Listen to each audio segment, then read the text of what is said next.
Et ça continue ce soir, beaucoup d'invités. On accueille Aryeh Abitbol, directeur de l'agence juive en France. Bonjour Aryeh. Bonsoir, Chag Sameach à tous. Bonsoir Chag Sameach. Bonsoir. Aryeh, en tant que représentant de l'agence juive, Yom Ha'atzmaut, ça représente forcément quelque chose de puissant, de fort. Aujourd'hui, quel est le message que vous souhaitez passer ? D'abord, j'aimerais souhaiter Chag Sameach aux Juifs de France. Moi, j'ai eu la chance cette année de pouvoir être en Israël et de faire en Israël. On voit, vous avez booké le Kotel derrière vous d'ailleurs pour faire la déclaration. J'ai privatisé le Kotel pour vous, simplement, ce soir.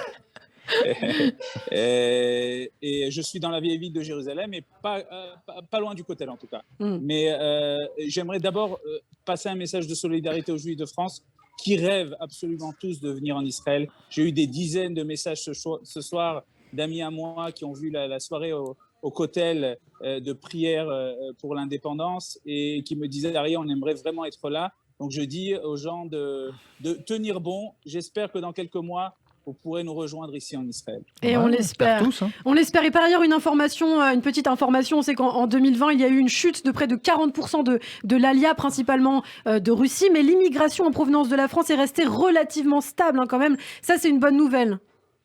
Tout à fait, tout à fait. Les Juifs de France, malgré le fait que l'aéroport de Ben Gurion a été fermé pendant 3 mois, sont venus en masse. On a eu une alia de 2500 personnes qui est venue malgré tout, malgré la situation extrêmement complexe dans laquelle on était, malgré les difficultés de faire son alia pendant cette période-là. Les Juifs de France ont répondu présent et ont fait l'alia de manière quasiment habituelle. Et sur l'année 2021, on est sur une année extrêmement conséquente au niveau des chiffres de l'ALIA. Eh bien, c'est une très bonne nouvelle, Aryeh. Merci, vous êtes directeur de l'agence juive en France. Aryeh, justement, je pense que vous êtes incollable sur Israël, sur l'État juif. Attends, laisse-moi juger ça. On va vous mettre au défi ce soir, Aryeh, puisque Fonzi et Judith m'accompagnent tout au long de cette soirée. C'est l'heure du jeu, c'est le quiz Israël. Eh oui, le quiz Israël, bien entendu. Qui mieux que le directeur de l'agence juive.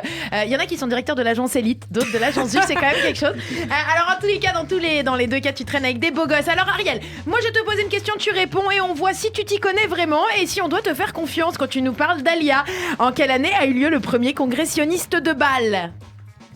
1897. Oh là là, c'est magnifique. là. Il n'a pas bougé, la voix était stable. La voix était stable, nickel. en effet, premier congressionniste à Bâle en Suisse du 29 au 31 août 97. Très belle réponse et c'était 1897. Bravo. Je précise. Alors, Allez. en quelle année a eu lieu le vote de l'ONU du plan de partage de la Palestine mandataire en un État juif et un État arabe ? Le 29 novembre 1947. Mais excellent. C'est mieux que sur ma fiche. C'est mieux dit que sur ma fiche. Voilà. Alors, question subsidiaire, est-ce que tu sais combien de pays ont voté pour et contre ? Ça, je ne saurais pas. Moi non plus. Si tu as la 33 réponse. pays votent pour et 13 votent contre, 10 s'abstiennent. On s'en fout un peu, mais j'aimerais bien avoir le dernier mot, c'est tout en fait. Bravo et on continue sur cette lancée, on tente le sans faute. Quel est le nom des 2 traités de paix entre Israël et les Émirats Arabes Unis d'une part et ensuite entre Israël et le Bahreïn d'autre part ? Alors, il y a les accords d'Abraham, mais les noms exacts de chacun des traités, je vous avoue que j'ai du mal, même avec le Maroc, mon pays d'origine. Ouais. Ouais, c'est ça. Et voilà, Non. donc je crois que le réalisateur voulait vous mettre un buzz faux, mais en fait c'était plutôt pas mal, ouais. Mais Moi je trouvais que ça... c'est un nom seul en fait, c'est les accords d'Abraham Ouais, qui c'est concernent ça. tous les pays arabes avec qui Israël a normalisé ses liens. Tu avais tout dit, tu avais gagné, voilà. Alors moi je savais pas en l'occurrence, mais quel est le nom de l'actuel président d'Israël qui a un nom de rappeur apparemment Et qui est venu, qui est passé voir Macron il y a quelques C'est jours, vrai Ilana Ferradian était sur Ah le ouais coup, bien sûr, entendu. toujours là. Alors, je vais vous donner son nom, mais je vais vous donner aussi son petit nom. Ah parce oui, que, s'il vous plaît. Voilà, on est potes. Alors. Ah oui. Reuven Roubi Rivlin. Ruby Rivlin, ça fait Roubaix, ça c'est fait un mignon. rappeur, non Vous remarquerez quand même que Meyer Habib a lancé une mode en disant qu'il est le meilleur ami de Bibi. Maintenant, Ariel nous dit qu'il est le meilleur ami de Rivlin. Bon, Je bah connais écoutez. personne. Non, Pardon. Je plaisante. Bon, et puis une dernière question. Et oui, une dernière question. Eh bien, je vais te demander si tu veux bien nous citer 3 séries israéliennes qui sont sorties aussi en France. Ah ouais. Attention, nuance. Alors, je crois que je vais y arriver. Il y a Khatoufim, il y a Fauda et Unorthodox. Là, Shalak pas Shira, mal. magnifique. Bravo, Pas mal. même si un orthodoxe, du coup, c'est complètement israélien comme série, je suis pas sûre. Je sais C'est pas. pas une production Ouais, je crois franco-allemande que ou quelque c'est- chose ouais. comme ça, bien Ni allemand, tenté. ni Ouais, les, israélien.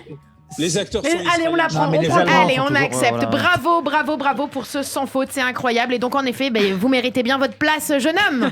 Merci. Merci qu'on a gagné beaucoup. un Merci truc, beaucoup d'avoir été avec nous, Arié. Abitbol, Yom Ha'atzmaut. Chag Sameach. Chag Sameach, Yom Ha'atzmaut 2021. Nous sommes ensemble jusqu'à 23h.